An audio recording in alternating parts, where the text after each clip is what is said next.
It's one of the first regular scheduled international flights Qantas has operated in nearly 2 years. QF2 flies from London to Sydney again, but via Darwin instead of the usual Perth. Qantas asked me to check in no less than 4 hours before the scheduled departure time, so I had to be at Terminal 3 at 5 in the morning. To get as far as the desk, there was a separate checkpoint where you had to show a COVID test, vaccination certificate, and an Australian travel declaration. Then I went back to the Hilton at Terminal 2 so I could get another couple of hours kip. The Hilton Garden Inn is great. For decades there was no hotel in the central area of Heathrow, so now it's there. It's built on a tiny sliver of land with a great rooftop bar that overlooks both runways.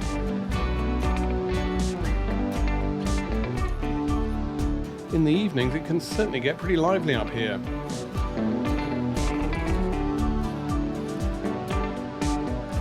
There's a bridge to Terminal 2 and a tunnel to Terminal 3, but here, as dawn was dawning, you can see it's much quicker if you just walk straight over the road. 2 hours later, I was back at Terminal 3, which was packed, far busier than it had been in nearly 2 years. Thankfully, being in business class, I had lounge access. Alas, as Qantas restarted flights in such a hurry, the Qantas lounge at London Heathrow is still shut. The alternative is the British Airways lounge. It's down a rather dingy corridor with 3 large rooms, a dining room, wine bar and silver bar at the far end. It's fine and has got great runway views. There's a wine bar with champagne on tap and a spirit bar right at the end of this, which completes the setup.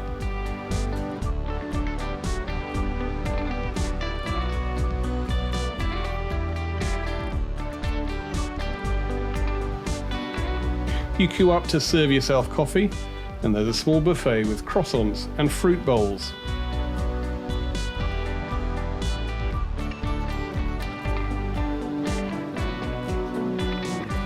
There's breakfast with hot bacon rolls ordered using a QR code on the tables.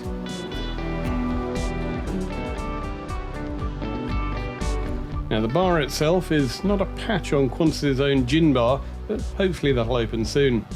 Despite COVID rules, you just walk up and serve yourself champers, even at 7 o'clock in the morning if you choose. At the back of the bar is a spirit selection. It's the usual BA selection of 18 different bottles of free pour spirits. There's also beer if you want it early in the morning. That's in the fridge below with 4 different types, including Guinness and Cornish Tribute Lager. It's rare, indeed it's pretty much never been seen at Heathrow before, to see direct flights to Darwin on the flight information screens. I ran around to the gate and rather alarmingly, with 50 minutes to go, the screens already showed my flight to Darwin was boarding. However, I found it was the usual device to get everybody to the gate on time. After 20 more minutes or so, the flight finally started to board. And there's our Boeing 787 operating the QF2 after a long break while Australia had firmly closed borders. Now I settled into my window seat, which was to be my home for the next 22 hours. The Qantas 787 Dreamliner has a brand new state-of-the-art all-aisle access business class cabin. Qantas's latest generation business class seats convert into a fully flat bed 80 inches long, which is just over 2 meters. Seats are arranged in what's fast becoming a normal 1-to-1 configuration, with one seat by the window and the opposite staggered. I had a walk through the cabin, as did many other passengers who were also filming the flight. The business class cabin had only a couple of spare seats, while premium economy was almost empty, and the crew told me there are 140 passengers in total in economy. Now in business, every seat has a large L-shaped shelf with a sidebar for stowing magazines, menus, and indeed the noise-reducing headphones. With a chunky 16-inch video screen, I really couldn't fault the video quality, which was as good as watching on a decent screen at home. Qantas's 787 in-flight entertainment system was loaded with this month's latest films, although I've got to say there were not that many of them. However, in the recurrent, or what are called encore selection, most films were from March 2020, which was probably when it was last refreshed. And there you go, there's our route. We're going to be heading firmly northwest and briefly hitting the Arctic Circle over Archangel, having flown northeast out of the UK. Now, immediately after boarding, the crew took my jacket and offered a pre-departure glass of champagne. Quite a few box sets on the in-flight entertainment system.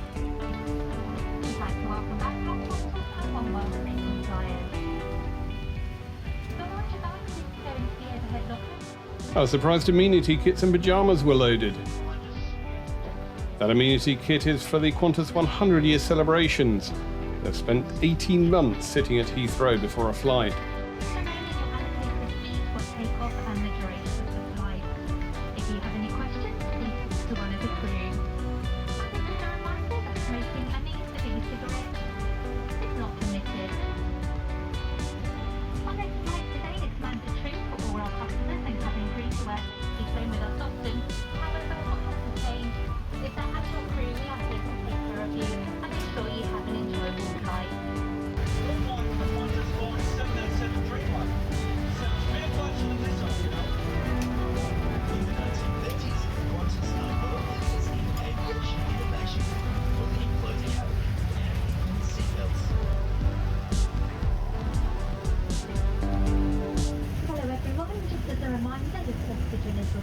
During the flight, you must remove your face mask before putting on the oxygen mask.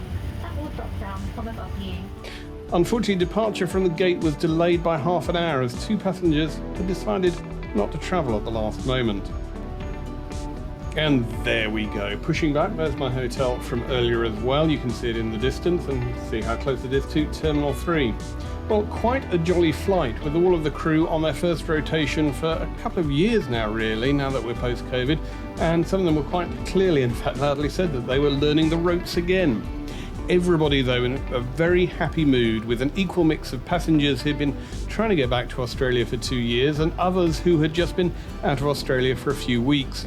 The number of passengers taking photos and videos of the aircraft were the highest I've seen, short of a special flight with just aircraft enthusiasts. Now, I booked this flight on frequent flyer miles within minutes of the announcement by Qantas that it was going to bring forward flights from the UK to Australia to November. It cost a grand total of 144,000 Qantas frequent flyer miles, a real bargain for business class to Australia, where for the past 2 years there have simply been no seats available at all. And indeed, this flight had a tiny element of it being thrown together at the last moment using 2-year-old stock. There we go, taking off out of Heathrow, great view from the window seat, and I really do like Qantas's 1-2-1 layout. It's great if you're on your own, as it gives one-step access to the aisle. However, be aware that all seats are not created equally. That's because even-numbered rows have their fixed table positioned between the seat and the window, while the solo seats in the odd-number rows have got the same table positioned between the seat and the aisle. In fact, aisle seats have got an armrest which retracts to effectively add an extra 5 centimetres or so to the total seat width. There we are, Terminal 5 starting to look busy below us as we initially head west, then take a tight right turn to head northeast out of the UK to Australia. That means that we're going to fly close to Lowestoft, then Copenhagen, Helsinki, way north of Moscow actually, before going north over the Urals, pretty much touching the Arctic Circle before turning right at Beijing, dropping south to Wuhan, Hong Kong, and directly south to Darwin.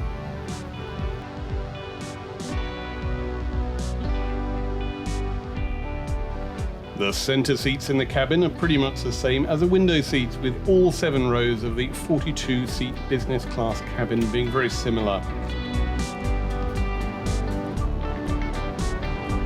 The business class cabin is split into 2, with a much smaller business class cabin of just 3 rows at the back. This tends to be less popular as it's right in front of premium economy, and the bassinet seats are fixed directly behind the last business class row. On such a flight like this, you'll need your sleep. Well, that's East Anglia below us, and we're really now just settling into the cruise. And at this point, the crew asked what we'd like for breakfast in 15 hours' time. Options included salmon with scrambled eggs, roast tomatoes and spinach, halloumi, kale and turmeric zucchini breakfast bowl with poached egg, or pancakes with pears.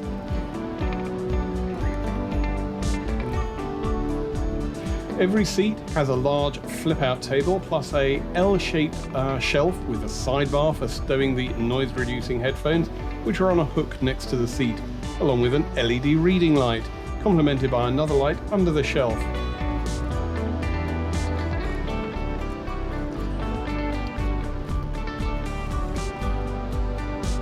On the outside of the shelf are sockets for the headphones, USB, and also mains power. The screens are touch screens, but also work with the older controller under the flap. It's somewhat more responsive and has the volume controls.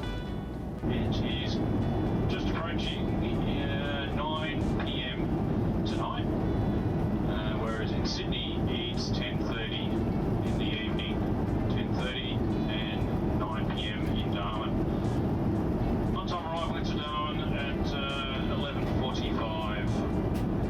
Good time for a leg stretch before heading back to Sydney.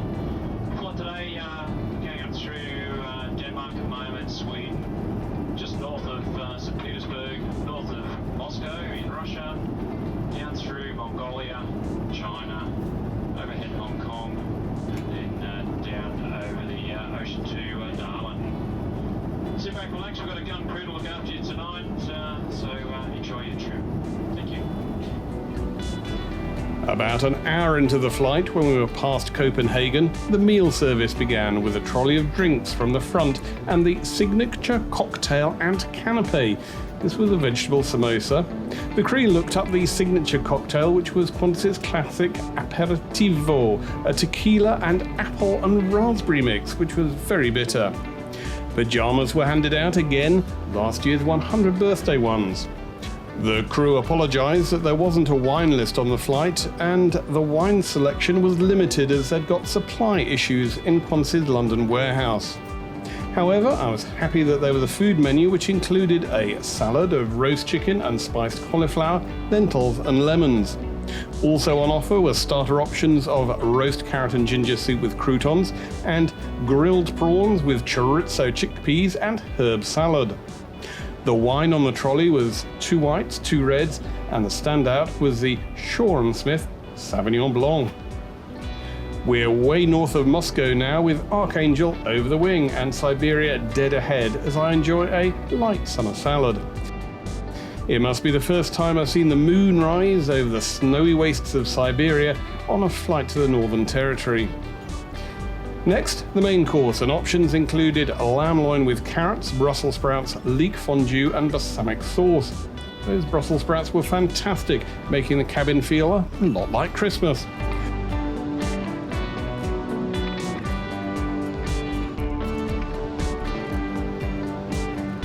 Also on offer for main course were polenta and broccolini, tagliatelle and beef ragout, and grilled salmon with creme fraiche.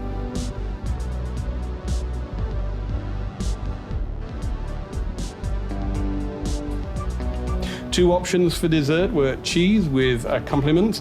Alas, the cheese was only Edam and Brie, and the crew apologised that an HGV driver issue meant that they'd got very little cheese this week. Also a sweet dessert with cinnamon choux pastry with chocolate cream and hazelnut praline.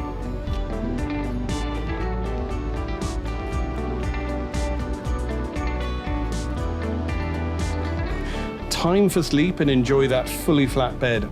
It's way better than the old recliners on Qantas's old 747s, and indeed the initial A380s.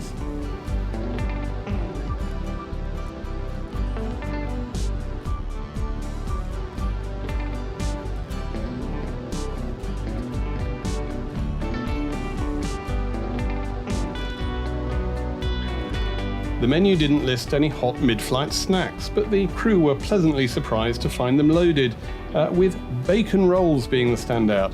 The bacon was brilliant and just what I needed after a cup of tea. Alternatives included chicken rolls as well. We're way over China now, dropping down to Hoi Hot and Wuhan.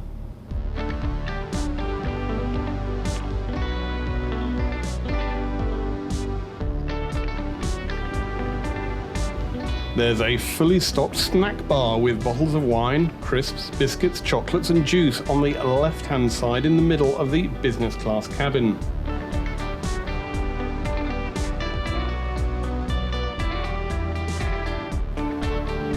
We're heading further down over China now.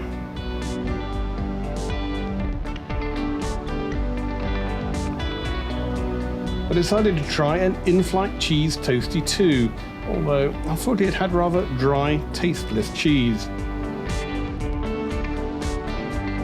I was awake for 3 or 4 hours after my rather impromptu breakfast, and so it was starting to feel almost like lunchtime. So I tried a glass of the Bethany Chardonnay First Village.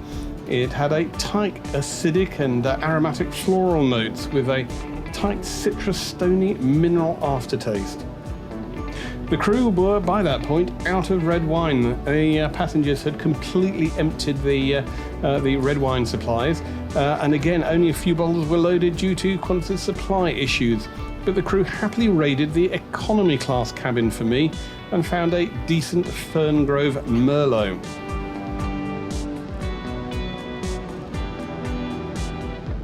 So we're flying down past Hong Kong and over the South China Sea after another 3 hours, and now really heading for about 2 hours before landing.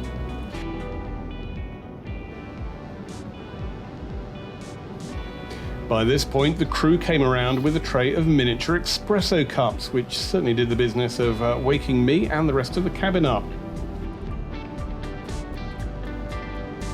All the window blinds were automatically raised and the cabin filled with light as the breakfast service began.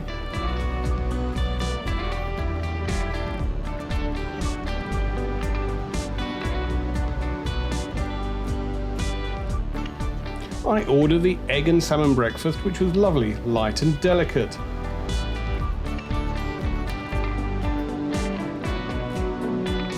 We have the fruit bowl as well, and muesli, which arrived all together in one go on the same tray.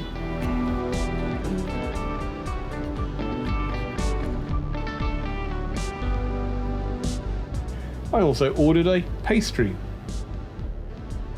Alas, the crew apologised that certain items weren't loaded, like Vegemite, as the catering crew in London had found it almost impossible to source any. By now, Australia was dead ahead and only an hour away. Fully light, there were thunderstorms bubbling up. The sense of anticipation for many passengers of getting back to Australia after many years away was quite clear in the cabin. Indeed, there was a tinkle of champagne glasses going around business class. As expected, we'll be coming in, landing towards the east, so the Darwin City proper will be at the right-hand side, and some Nightcliff and Casuarina out to the left suburbs. On-time arrival. Now, while breakfast was being served, the crew gathered together the blankets and the mattress toppers and put them away.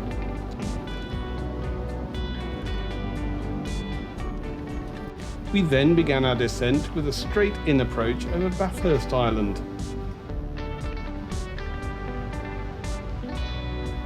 After leaving late autumn in the UK just a day ago, the dazzling white beaches of the Tiwi Islands were the delight to see, as was the sea, a wonderful clear blue. It must be the first time, as I mentioned, I've been over the snowy wastes of Siberia, and just a few hours later, on a flight straight into the Northern Territory. Well, thanks to a significant tailwind, we were exactly on time, and in the last 10 minutes before landing, the crew gave pretty complex instructions for the Darwin transit, as we were technically still on an international flight, and no one was allowed to leave the terminal.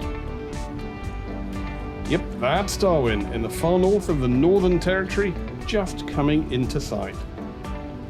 I'm very grateful I got a window seat on this aircraft. Indeed, when I first looked at booking the flight, there was a grand total of just one seat available left to book. Thankfully, it was a window seat on the left-hand side of the plane. But exactly 80 hours before the flight's scheduled departure time, Qantas always removed the block on the most remaining up-front seats, which are reserved for the most frequent flyers. So I went straight to look to see what the remaining vacant seats there were through Manage Booking on the Qantas website. Alas, only one other seat opened up. So, straight away from booking, it was clear this was going to be a very, very busy flight. So there we go, last few seconds before we touch down on the runway. And there we are on the ground in Darwin. At least it's a nice day, 35 degrees, 70% humidity.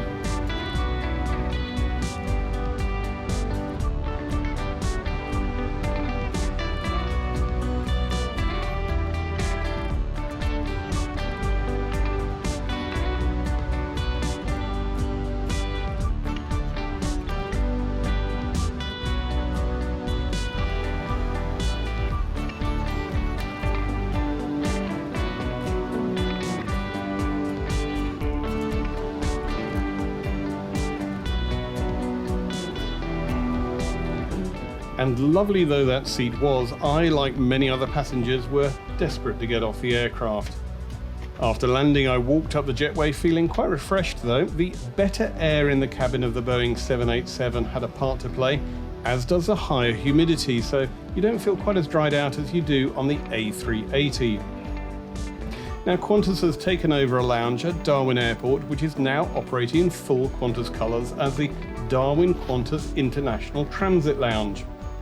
Everybody in business was herded into the smallish lounge, and there are only seats or so for around 100 passengers, with one large room and then a smaller room at the far end with a view out of the window and over the runway. I had the Tom Yum soup, which comes with hot rolls and butter. The bar is remarkably good, with 3 good whites and a sparkling white in the fridge behind the bar. 5 reds are on the countertops. Bathrooms are behind the bar with a couple of showers. There's okay but not very fast Wi-Fi, but best of all, air conditioning that kept out the heat of Darwin. Beside the entrance there's the staff bar, next to this the food service area, where you can see the food being served for you and order from the menu on top of the fridge. 4 TVs are in the corner of the lounge showing rolling news and sport. Other food included rolls with chicken and salad, plus hot meat pies and feta salad, biscuits, brownies and fruit salad for dessert. Cocktails are mixed on demand, and also on offer is 5 Seed cider, along with Bogue's 50 Lashes and Hahn beer. Now, the Darwin Qantas International Transit Lounge is certainly a wonderful pit stop, but soon it was time to board again, plus the banners from the launch of this route just a few days back. Alas, we were all herded out of the lounge and then stood at the gate for 20 minutes and then had another 10 minutes standing on the air bridge. The second leg was similar to the first, except for the fresh crew who were used to operating domestic flights and who were visibly less excited to be on a plane than the crew from London. Naturally, a welcome glass of champagne was offered, and menus, although they were decidedly Spartan. As the crew explained, they were operating this flight as if it was a domestic hop, even though we hadn't passed through immigration yet.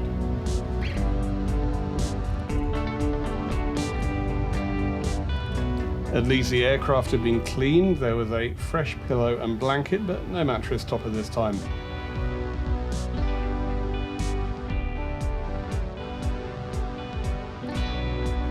And there we go again. Goodbye to our very brief stay in Darwin.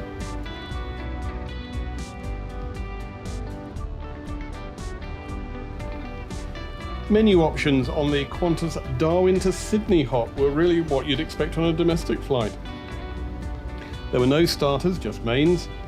There was roast capsicum soup with baguette, salad of prosciutto Edam and Dijon mustard, tomato-baked chicken with rissoni, pancetta and parmesan, and most interesting of all, a Cornish pasty with tomato relish.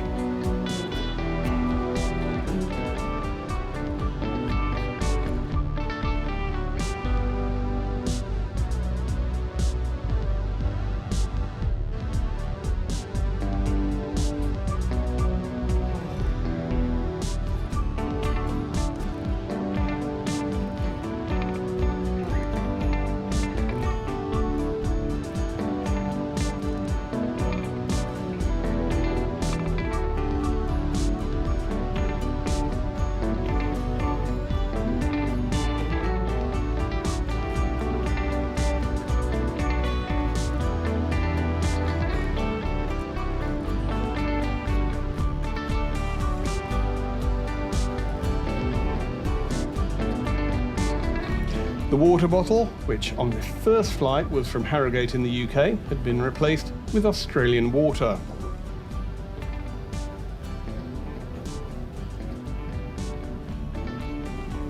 The flight passed pretty quickly. The crew started to come round with cocktails, but this time the signature cocktail was a Bloody Mary.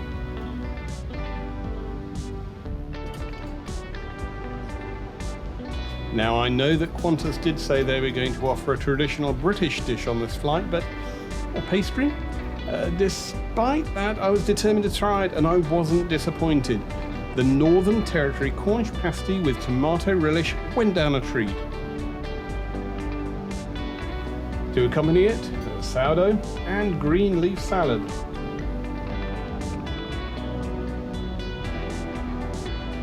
Cheese to finish, and ice cream as well. Wine was the same Sauvignon Blanc that had flown in from London, but there was a full selection of Australian beer with bogues in cans on offer. We're looking at touchdown just before 5 minutes to 7, and we'll be at the table a few minutes after that. There is a time difference between Darwin and Sydney. The current time in Sydney is 6:22.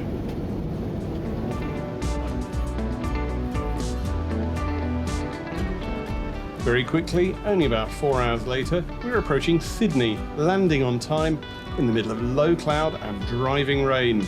However, that didn't dampen the spirits of anyone out on the plane, who were all delighted to be home.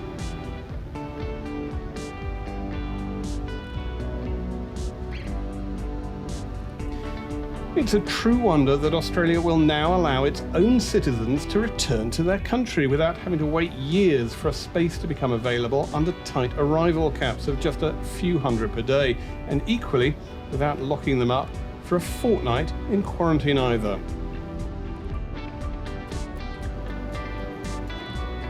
No wonder Qantas rushed through the introduction of the direct flights from London. It's a shame these flights can't go via Perth as usual, which would make for a slightly easier flight, but it's great that Darwin has stepped into the breach. I'm not sure what I was expecting from this flight, but to be honest, it wasn't a lot. Remember, only a few weeks ago, Qantas was still running emergency repatriation flights from London, as they have done once a month from the start of the pandemic. These were pared-down flights operated with little catering, no bar, no entertainment, and very little service. Therefore, it's surprising that Qantas can get up and running so fast, even if it is with a rather rushed implementation, gaps in supplies, some 2-year-old stock and crew on their first flight learning the ropes, plus a mismatch between the menus and the onboard offering. But those are minor niggles. The flight was actually rather good indeed, and before COVID would have been rated very well. One further surprise greeted me on landing. This was a redemption flight, and so no frequent flyer points would normally be earned. However, Qantas Points Club members can earn status credits on classic reward flight bookings made with Qantas points, and sure enough, the maximum possible 112 status credits were in my account by the time I landed. It's a rare and unusual perk, and indeed an unusual flight in unusual times.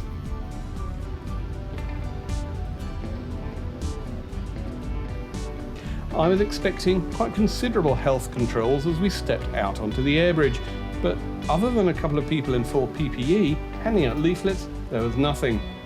10 minutes after stepping off the aircraft, I was heading home, with full marks to Qantas.